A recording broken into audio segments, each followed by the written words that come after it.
Bismillahirrahmanirrahim. Assalamu alaikum students. Today we have lecture number 3 of chemistry from chapter number 7, that is electrochemistry.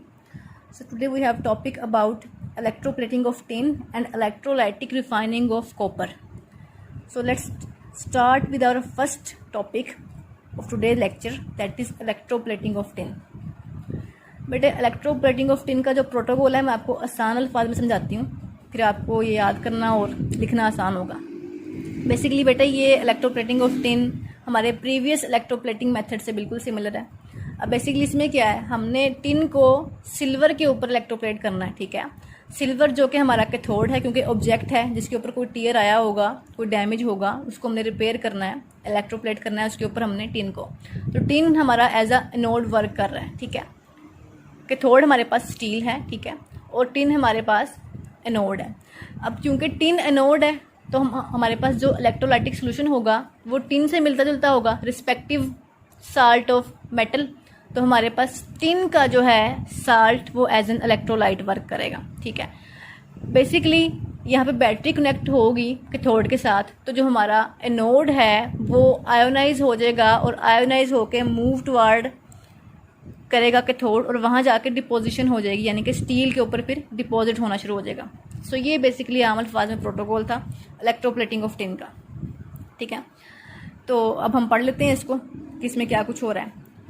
Tin is electroplated on steel. Steel is placed into a container. ठीक है, steel को हमने एक container के अंदर dip करना है और वो कंटेनर बेसिकली कंसिस्ट हो रहा होगा, कंटेन कर रहा होगा अपने अंदर electrolytic solution of tin salt. ठीक है, स्टील को हमने जो कि हमारा कैथोड है हमने डिप कर देना है सोल्यूशन के अंदर, साल्ट के सोल्यूशन के अंदर जो कि टिन साल्ट है. ठीक है, steel is acting as cathode, मैंने आपको बताया था.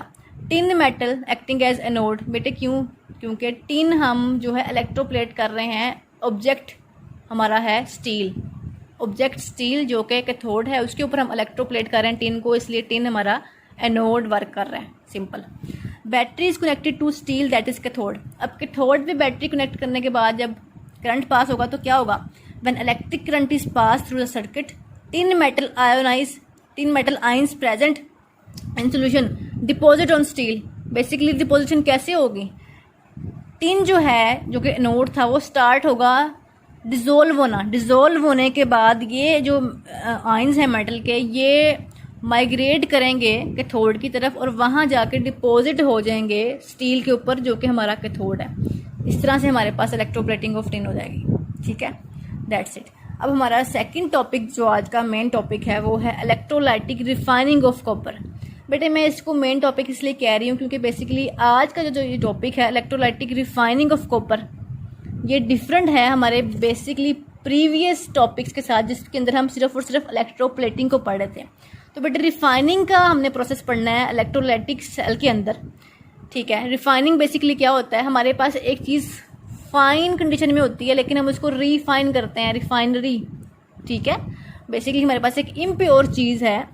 ठीक है, उसको हमने प्योर के अंदर कन्वर्ट करना है, इसको हम रिफाइनिंग का नेम देंगे. ठीक है, तो यहाँ पे बेसिकली इलेक्ट्रोलाइटिक यूनिट यानी कि इलेक्ट्रोलाइटिक सेल के अंदर कॉपर की रिफाइनिंग होनी है.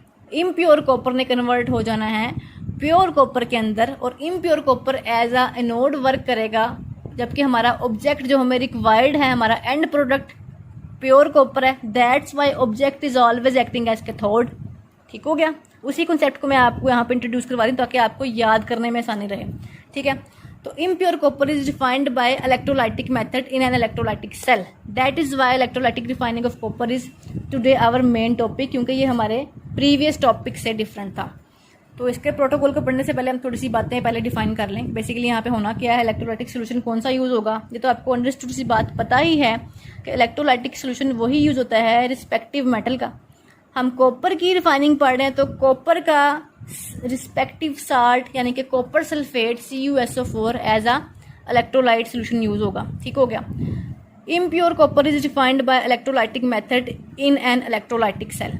बेटे जहाँ पे भी इलेक्ट्रोलाइटिक मेथड की बात आ जाएगी तो अंडरस्टूड बात है, अल्टीमेटली हम वहाँ पे सेल कौन सा यूज़ करेंगे, इलेक्ट्रोलाइटिक सेल. ठीक है, ये मैंने आप लोगों के आसानी के लिए एक इक्वेशन बनाई हुई है.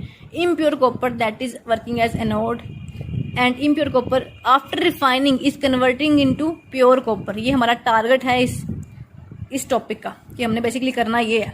ठीक है, प्योर कॉपर कैथोड के तौर पे वर्क कर रहा है। इलेक्ट्रोलाइट सोल्यूशन क्या है जी, CuSO4 मैंने बताया था आपको, कॉपर सल्फेट का सोल्यूशन एज इलेक्ट्रोलाइट वर्क करेगा।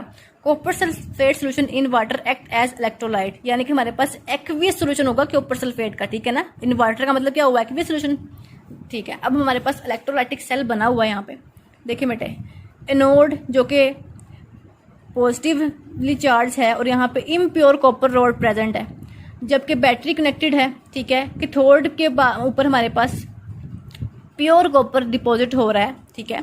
ये जो बबल से बने हुए हैं ये प्योर कॉपर की डिपोजिशन हो रही है। इलेक्ट्रोलाइटिक सोल्यूशन जिनके इलेक्ट्रोलाइटिक साल्ट यहाँ पे प्रेजेंट है, कॉपर सल्फेट का साल्ट, और ये एज एन इलेक्ट्रोलाइट वर्क कर रहा है, बैटरी भी कनेक्टेड है। अब बेसिकली इस रिएक्शन में क्या होना है बेटे, पहला रिएक्शन हो रहा है हमारे पास एनोड पे, वो हम देख लेते हैं कि एनोड पे क्या हो रहा है। बेटे oxidation is taking place at anode, copper atom from impure copper rod loses electron to anode and dissolve in solution, ठीक है। ये सोल्यूशन के अंदर डिजोल्व हो रहे हैं। सो हमारा सोल्यूशन क्या था, कॉपर सल्फेट का सोल्यूशन था। ये हमारे पास जो इलेक्ट्रॉन है, लूजेज इलेक्ट्रॉन के बाद copper loses electron to anode and dissolve in copper sulphate solution, ठीक है। अब यहाँ पे क्या हो रहा है, इसके अंदर बेसिकली जब कॉपर सल्फेट की आयोनाइजेशन हुई है ना, तो कॉपर जो है वो कन्वर्ट हुआ है आयोनाइज होके क्यूप्रिक आइंस के अंदर, ठीक है। हम इस यहाँ पे कॉपर आइंस पढ़ रहे हैं बार बार, लेकिन बेसिकली कॉपर आइंस कौन से, क्यूप्रिक आइंस में। बेटे वो कैसे, मैं आपको बताती हूँ। आपकी इक्वेशन के लिहाज से यहाँ पे 2 इलेक्ट्रॉन जो है वो लूज होने हैं। जब 2 इलेक्ट्रॉन लूज करने के बाद कॉपर कन्वर्ट होगा कॉपर आयन के अंदर, तो वो आयन हमारे पास क्यूप्रिक आयन होता है। तो बेटे देखते हैं, oxidation take place at anode, copper atom from impure copper loses electron to anode and dissolve in solution as copper ion. Copper is converted into cupric ion Cu2 positive plus 2 electrons, यानी कि 2 electron है यहाँ पे lose हुए हैं। Lose of electron is taking place, that is why oxidation is taking place at anode. Copper is converted into cupric ion या copper ions after losing 2 electron. बेटे 2 electron lose हुए हैं, इसलिए ये cupric ion है। अब बेटे हम रिएक्शन नेक्स्ट देख लेते हैं, जो कि हमारा now we have a process at cathode. Cathode के ऊपर बेसिकली रिडक्शन होनी है। अब यहाँ बेसिकली क्या होना है बेटे, एनोड पे जो हमारे पास कॉपर एटम था वो कन्वर्ट हो गया था क्यूप्रिक आयन के अंदर, ठीक है। उसकी आयनाइजेशन हो गई थी और ऑक्सीडेशन के बाद उसने इलेक्ट्रॉन जो थे वो लूज़ किए थे और कन्वर्ट हो गया था क्यूप्रिक आयन के अंदर। अब ये क्यूप्रिक आयन जो है कैथोड इसको अट्रैक्ट करेगी, ठीक है। कैथोड की तरफ अट्रैक्शन के बाद यहाँ पे क्यूप्रिक आयन जो है ना इलेक्ट्रॉन गेन करेगा और रिडक्शन का प्रोसेस होगा। इलेक्ट्रॉन गेन करने पे जब यहाँ पर रिडक्शन बेसिकली हो रही होगी ना, तो क्यूप्रिक आयन नाउ न्यूट्रल हो जाएगा, ठीक है। अब बेसिकली यहाँ पे इसके न्यूट्रल होने के बाद डिपोजिशन स्टार्ट होगी, और ये जो न्यूट्रल क्यूप्रिक आयन जब कन्वर्ट हो गया, इनके क्यूप्रिक आयन जो अब न्यूट्रल कॉपर में कन्वर्ट हो गया है, वो डिपॉजिट होना स्टार्ट हो जाएगा कैथोड के ऊपर, और इस तरह से इम्प्योर कॉपर जो है वो pure copper, neutral copper atom, ठीक है। बट बेसिकली कॉपर एटम है और ये न्यूट्रल है, इसके ऊपर कोई चार्ज नहीं है।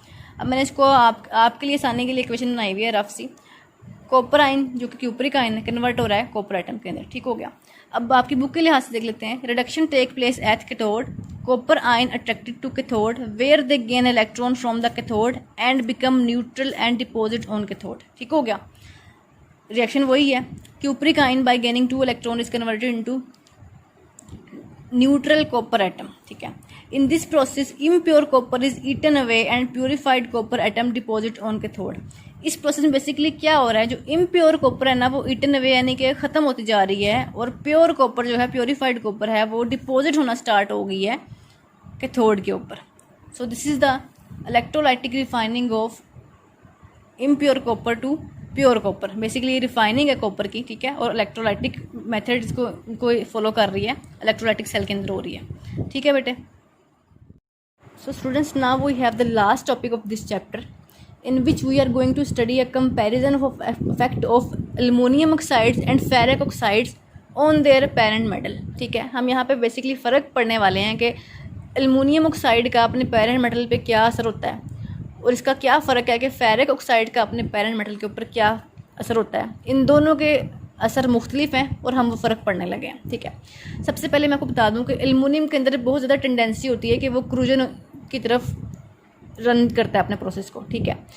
एल्युमिनियम के अंदर ग्रेट टेंडेंसी है कि वो क्रूड हो जाता है, ठीक है। लेकिन जब एल्युमिनियम क्रूड होता है तो ऑक्साइड बनाता है जिसको हम कहते हैं Al2O थ्राइस, ठीक है, that is aluminium oxide. Aluminium after corrosion oxide बनाता है जिसको हम एल्युमिनियम ऑक्साइड कहते हैं। Aluminium oxide is so much similar in look to its parent metal जो कि एल्युमिनियम है। यानी कि क्या बात है यहाँ पे, एल्युमिनियम ऑक्साइड जो है ना वो क्रूजन के बाद भी अपने पेरेंट मेटल के साथ इतना हम शक्ल होता है कि हम डिफरेंस नहीं कर पाते कि ये क्रूड हुआ एल्युमिनियम ऑक्साइड है या सिंपल एल्युमिनियम है, ठीक है। लेकिन एल्युमिनियम ऑक्साइड जब बन जाता है इसकी खूबी ये है कि अपने पेरेंट मेटल को मज़ीद क्रूजन से ये प्रिवेंट कर लेता है, ठीक है। ये मज़ीद क्रूजन के प्रोसेस को इनिशिएट नहीं करता, इसको मज़ीद नहीं बढ़ाता। जितना ये क्रूड हो गया उसके बाद ये मज़ीद क्रूड होने नहीं देगा, ठीक है।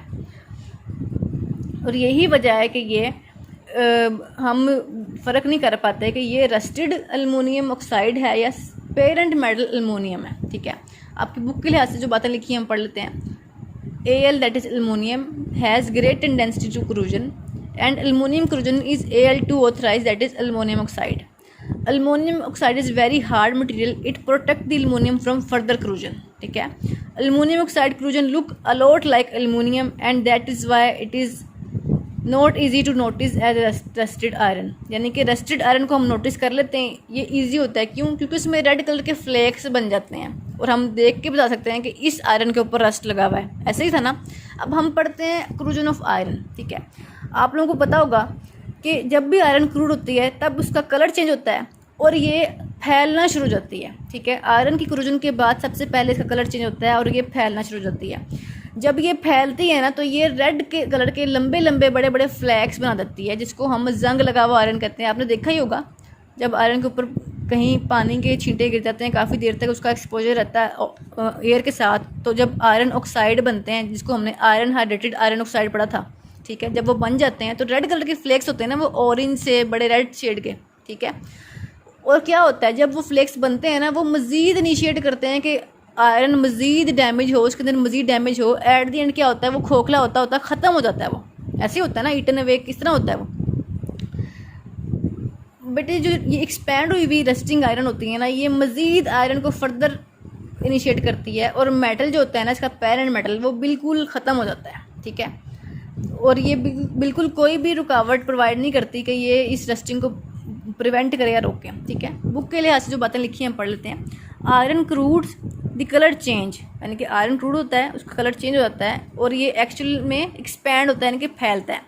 The expanding produce large red flakes, expand होने के बाद, एक्सपेंशन के बाद रेड कलर के लार्ज फ्लेक्स बनते हैं जिनको हम कहते हैं रस्ट। इसको इन रेड फ्लेक्स को, लार्ज रेड फ्लेक्स को हम क्या कहते हैं, रस्ट, ठीक है। The rusting and expanding cause further iron metal to crude, a barrier provide to stop rusting, ठीक है। बेटे यहाँ तक आपको समझ आ गई सारी टॉपिक की। अब फर्दर हमारे पास एक न्यू टॉपिक है जिसके अंदर हम interaction of chemistry with photography पढ़ेंगे। 19th सेंचुरी में जो फोटोग्राफर थे ना वो क्रूड इमेजेस जो है वो किस तरह से बनाते थे, किस तरह डेवलप करते थे। Basically by using paper that was covered with silver nitrate और सिल्वर क्लोराइड, इनको यूज़ करके फोटोग्राफर जो थे ना वो क्रूड इमेजेस प्रोड्यूस करते थे, ठीक है। इसमें क्या होता था, जो एक्सपोजर ऑफ लाइट होता था ना फोटोग्राफिक प्लेट के ऊपर, वो केमिकल रिएक्शन को इनिशिएट कर देता था। उसके बाद जहाँ जहाँ लाइट एक्सपोज होती थी वो पोर्शन डार्क हो जाता था कलर में, ठीक है। जहाँ लाइट एक्सपोज नहीं होती थी वो डार्क नहीं होता था, वो विदाउट कलर रहता था, यानी कि लाइटेस्ट इन कलर, ठीक है। अब डिपेंड करता था कि कितनी देर से वो जो है लाइट एक्सपोज हुई है उस पोर्शन के ऊपर, और एक्सपोज प्लेट को जो कि डार्क हो चुका है उसको हम डेवलप करने के बाद जब फ़ोटोज़ डेवलप करवाते थे, जब फ़ोटोज़ डेवलप हो जाती थी उस लंबी सी फोटोग्राफिक प्लेट के ऊपर जिसके ऊपर इमेजेस छोटे छोटे वाज़े होते थे, तो वो हमें एक्चुअल इमेज शो कर देते थे। ये बेसिकली बातें 19th सेंचुरी की, जब वाइट एंड ब्लैक जो हैं इमेजेस आया करते थे, ठीक है, ब्लैक एंड वाइट पिक्चर्स।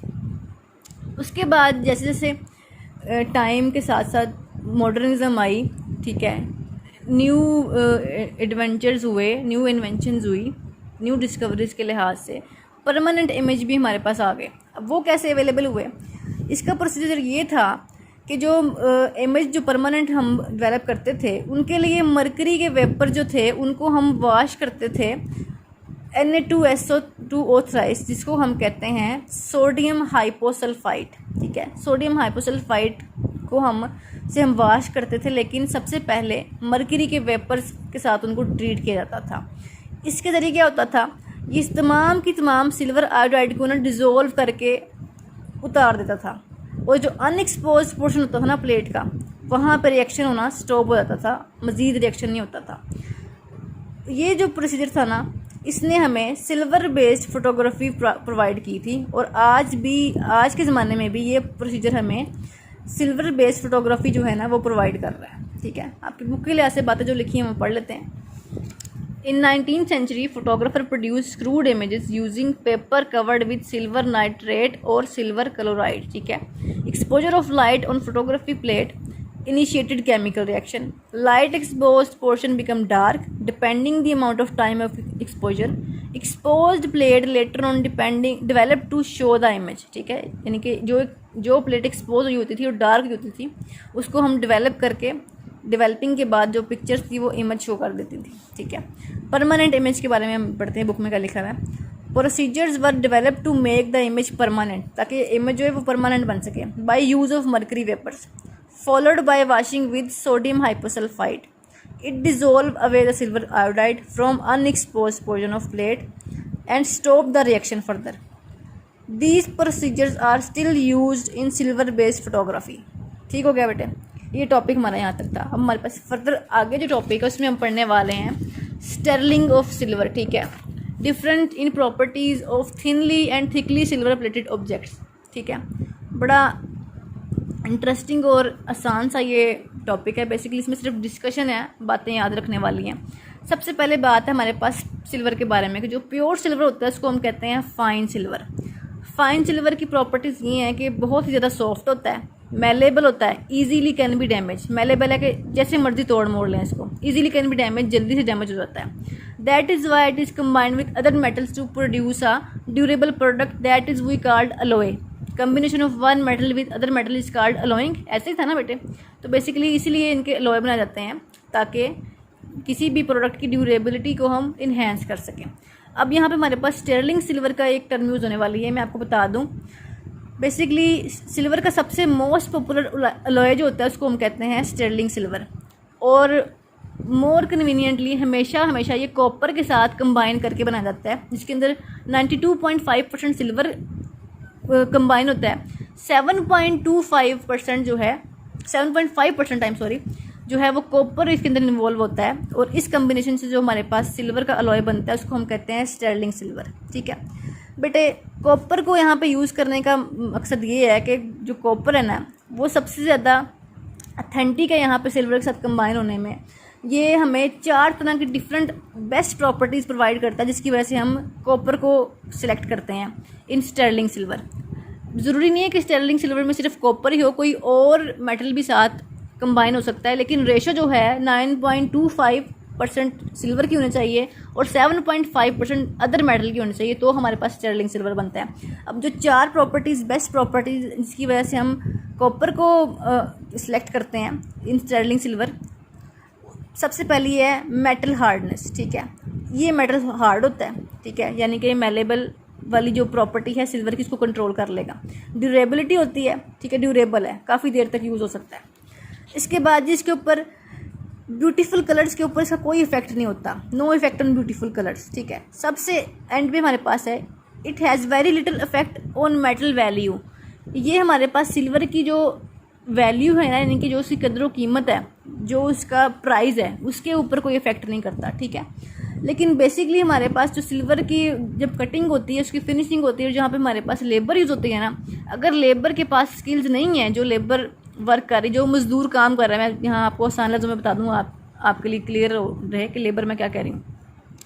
जो लेबर यहाँ पे वर्क कर रही है ना सिल्वर को खूबसूरत बनाने में, सिल्वर के अलॉय बनाने में, ठीक है, सिल्वर की प्रोडक्ट्स बनाने के अंदर, ठीक है, अगर वो इतनी स्किलफुल नहीं है कि वो उसको अच्छी तरह से उसकी काट छाँट नहीं कर सकती, तो अल्टीमेटली वो खूबसूरत लगेगा ही नहीं। जब वो खूबसूरत नहीं लगेगा, ब्यूटीफुल नहीं लगेगा, तो कोई भी कस्टमर अट्रैक्ट नहीं होगा, आपका प्रोडक्ट परचेज़ नहीं करेगा। ठीक है, ये वजह है कि किस तरह से जो है स्टर्लिंग सिल्वर की जो है वो वैल्यू कम होती है, वो सिर्फ लेबर की वजह से कम होगी। अगर आप उसमें कॉपर का मेटल सेलेक्ट करेंगे तो कभी भी कम नहीं हो सकती, अगर आपका जो लेबर है, वर्कर है, वो बहुत स्किलफुली उसको ब्यूटीफुल कटिंग कर रहा है और ब्यूटीफुल प्रोडक्ट बना रहा है। ठीक है, अब जी ये जो है स्टर्लिंग सिल्वर बेसिकली सबसे ज़्यादा यूज़ हो रहा है हमारे पास इंडस्ट्रियल एप्लीकेशन में। हमारे पास इंडस्ट्री में जो एप्लीकेशन हैं, जो टूल वगैरह बन रहे हैं, हमारे स्पून भी बन रहे हैं और बहुत सब चीज़ें बन रही हैं। ठीक है, उसके अंदर हमारे पास thickly silver plated object use होते हैं। ठीक है,